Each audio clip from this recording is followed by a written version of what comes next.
paz e graça. Quero deixar uma informação importante sobre a logística do nosso culto de ceia deste domingo. A partir das 8 horas da manhã, você vai poder estar passando aqui no seu carro e retirando o seu kit de ceia que você vai estar levando para a tua casa. Neste momento, você também vai estar trazendo o teu dízimo, a tua oferta e a tua oferta de primícia para ajudar na obra social. E às 19 horas, quando começarmos o nosso culto, no momento em que orarmos pela administração dos dízimos e ofertas, você vai poder ungir toda a tua casa, ungir a tua família, sendo abençoado em nome de Jesus.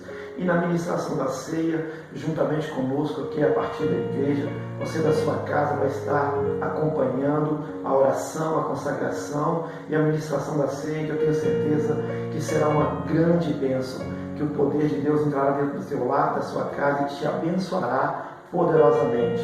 Nesta semana também estamos nos abrindo mão de alguma coisa que gostamos muito, em função de um jejum em prol da nossa igreja, da nossa cidade, da nossa nação, do ministério, da sua família. Também na sexta, no sábado e domingo estaremos jejuando pela manhã com esse mesmo objetivo. Que Deus abençoe poderosamente a tua vida e a tua família, em nome de Jesus.